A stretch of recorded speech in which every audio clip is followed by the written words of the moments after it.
ருத்ரன் தொடர்கிறது. நைமிச்சாரண்யவாசிகள் சூத முனிவரை நோக்கி, ஞான வள்ளலே, பிரம்மதேவர் சத்தியலோகம் சென்ற பிறகு நடந்த விருத்தாந்தங்களை, பிரம்மதேவர் சிவ பூஜா விதியை அவர்களுக்கு உபதேசித்ததையும் எங்களுக்கு சொல்லி அருள வேண்டும் என்று வேண்டினர்.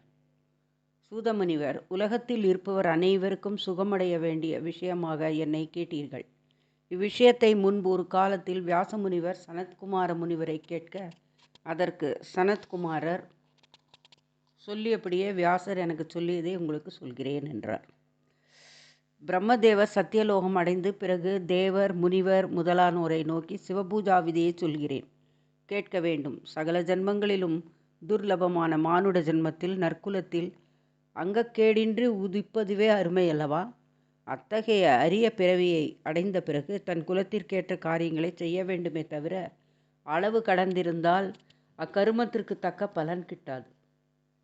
தன் ஞானத்திற்கு எட்டாத காரியங்களில் யாருமே தலையிடக்கூடாது. கர்மயாகங்கள் 10,000 செய்வதை காட்டிலும் தீர்த்த யாத்திரை முதலான தபோயாகம் சிறந்தது. தபோயாகங்கள் 10,000த்திலும் ஜபயாகம் சிறந்தது. அந்த ஜப யாகங்கள் 10,000 விட மானசீக தியான யாகம் சிறந்தது. தியான யாகத்திலும் சிறந்தது பிரிது ஒன்றுமில்லை. அதுவே ஞான மார்க்கத்திற்கு காரணம்.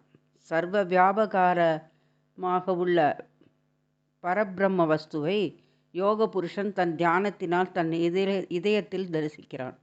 தியான யாகத்தில் இருப்பவனுக்கு பரமசிவன் எப்பொழுதும் அருகிலேயே இருப்பார்.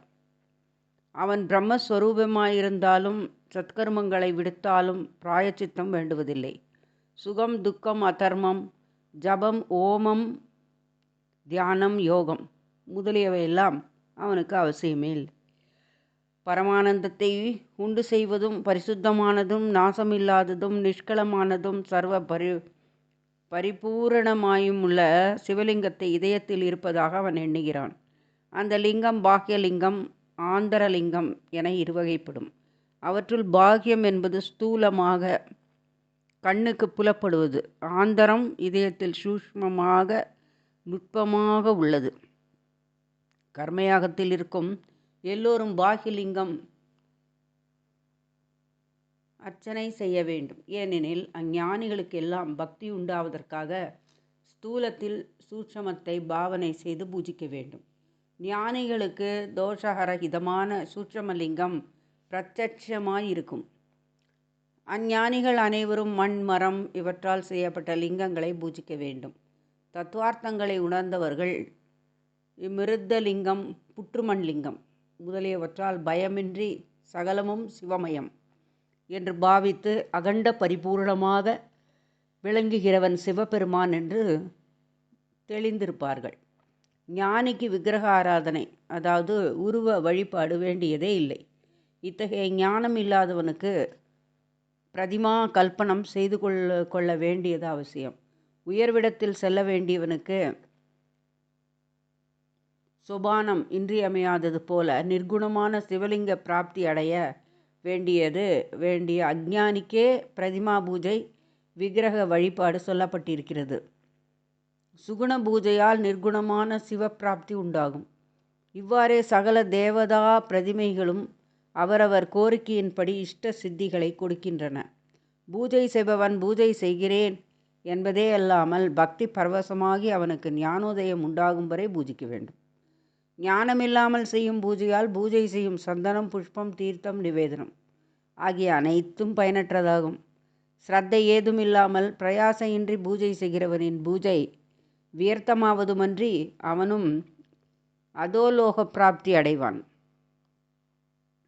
இதனால் உங்களுக்கு மேலும் பாக்யலிங்க பூஜையை சொல்கிறேன் என்று பிரம்மதேவர் சொல்லலானார். தேவர்களே, ஸ்வஜாதி உச்சிதமான கர்ம அனுஷ்டங்களை செய்து கொண்டு எந்தெந்த விக்கிரகத்தில் தனக்கு பக்தி உண்டாகுமோ அந்தந்த பிரதிமையை பூஜை செய்ய வேண்டும். பூஜை, தானம் முதலான நற்கர்மங்கள் செய்யாவிட்டால் பாதகம் ஒழியாது. பாதகம் ஒழியாவிட்டால் சித்தி உண்டாகாது. மாசுபடிந்த ஆடைகளை படிகாரத்தில் ஊற வைத்த பிறகு தோய்த்து சாயம் போட்டால் அந்த சாயம் அதில் லேசாக பிடிப்பது போல பாதகங்களை ஸ்தூல பூஜையாகிய பிரதிமா பூஜையால் போக்கின பிறகு சூட்சம பூஜையால் ஞானமடைந்து விஞ்ஞானிகள் ஆவர். அந்த விஞ்ஞானத்திற்கு ஞானமும், ஞானத்திற்கு திருட பக்தியும், பக்திக்கு பிரதிமா பூஜையும், பிரதிமா பூஜைக்கு சத்குருவும், சத்குருவை அடைந்தவருக்கு சத் சாத்தியங்கமும் நல்லுறவும் காரணமாகும். சத் சாங்கியத்தால் சத்குருவை அடைந்து சத்குருவால் மந்திராதிக்க பூஜையும், அந்த பூஜையால் பக்தியும், பக்தியால் ஞானமும், ஞானத்தால் விஞ்ஞானமும் உண்டாவது சத்தியம்.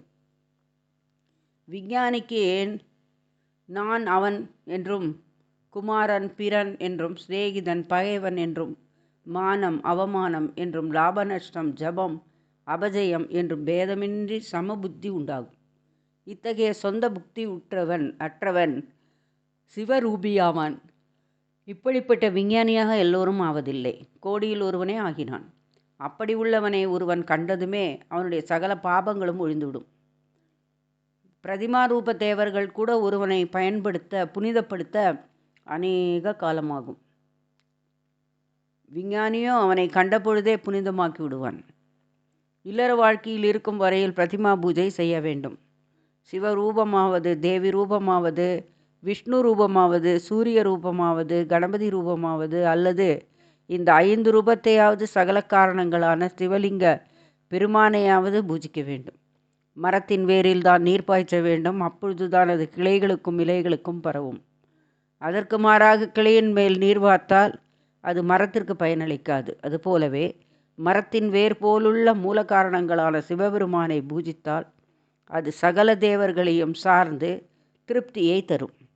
சிவபூஜை செய்யாமல் மற்ற தேவர்களை பூஜிப்பது மரக்கிளையின் மேல் சொரியப்படும் நீருக்கு உப்பாகும். திரையம்பகனாகிய சிவபெருமானை பூஜித்தால் கோரிக்கைகள் அனைத்தும் சித்தியாகும். சூதர் சொல்லலானார், பிராம முகூர்த்தத்தில் எழுந்து விஷ்ணுவையும் குருவையும் அன்புடன் துதித்து தேக சுத்தி செய்து கை கால்கள் கழுவி சூரிய உதயத்திற்கு முன் தத்ததாவனம் செய்து முகத்தை 2 கைகளாலும் நீர் கொண்டு 16 முறைகள் கழுவி நதி முதலியவற்றால் தேச கால விரோதமின்றி ஸ்நானம் செய்ய வேண்டியது. ஆதிவாரம், சார்த தினம், சூரிய சங்கராந்தி கிரகணம், மகாதானம் செய்யும் சமயம், புண்ணிய காலம், உபவாச தினம், ஔச்சச தினங்கள், இந்த சமயங்களில் உஷ்ணஜல ஸ்நானம் செய்யக்கூடாது. எண்ணெய் தேர்த்து நீராட வேண்டியவர்கள் முறையே ஆதிவாரம் அதாவது ஞாயிற்றுக்கிழமை ரோகத்தையும், சோமவாரம் திங்கள் தேஜஸையும், அங்காரகவாரம் செவ்வாய் மரணத்தையும், புதுவாரம் லட்சுமி கடாட்சத்தையும், குருவாரம் தரித்திரத்தன்மையையும், சுக்கிரவாரம் வெள்ளிக்கிழமை அசுகத்தையும், சனிவாரம் சுகத்தையும் உண்டாக்குமாதலால் நிசித்த வாரங்களில் விலக்கு கிழமைகளில் எண்ணெய் ஸ்நானம் செய்யக்கூடாது. அப்படி நிசித்த அதாவது விலக்கு வாரங்களில் ஸ்நானம் செய்ய நேரிட்டால் ஆதிவாரத்தில் பூவும், மங்களவாரத்தில் மண்ணும், குருவாரத்தில் அருகம்புல்லும், சுக்கிரவாரத்தில் ஜலத்துளியும் எண்ணெயில் சேர்த்து அபியங்கனம் செய்து கொள்ள வேண்டும். நித்யாபியங்கனம் செய்யும் நியதியை உடையவன் பரிமள வஸ்துக்கள் சேர்ந்த எண்ணெய் இட்டு கொள்ளலாம். சிரார்த்தம், கிரகணம், உபவாசம், பிரதமை ஆகிய இத்தினங்களில் எண்ணெய் இட்டு கொள்ளக்கூடாது. அப்படிப்பட்ட தினங்களிலும் முழுக நேரிட்டால் கிரகணம் நீங்கிய தினங்களில் கடுகெண்ணெயை உபயோகிக்கலாம். தேச காரியங்களை அறிந்து சாஸ்திரப்படி ஸ்நானம் செய்கையில் வடக்கு திசையாவது கிழக்கு திசையாவது நோக்கி ஸ்நானம் செய்யணும். முதல் நாளில் உடுத்திய உடைகளையும் ராத்திரி உடுத்தியதையும் பிறர் உடுத்திய ஆடைகளையும் கட்டி கொண்டு நீராடக்கூடாது. நல்ல உடைகளை உடுத்து கைகால் கழுவி ஆசமனம் செய்து நீராடும் தண்ணீரை கங்காதி தீர்த்தங்களாக பாவனை செய்து துதித்து சங்கல்பம் கூறி உடலை நனைத்து மிருத்திகா ஸ்நானம் செய்து ஆசமனம் செய்து கங்கையை துதித்து ஸ்நானம் செய்து உடலை துடைத்து மடி வஸ்திரம் கட்டிக்கொண்டு ஆசமனம் செய்து கோமயம் முதலியவற்றால் சுத்தி செய்த நல்லவிடத்தில் நல்ல மரத்தால் செய்த ஆசனத்தில் கம்பளம் முதலிய சித்திராசனமிட்டு அதன் மேல் பட்டாடை பரப்பி அதில் உட்கார வேண்டும். ருத்ரன் தொடரும். நன்றி, வணக்கம்.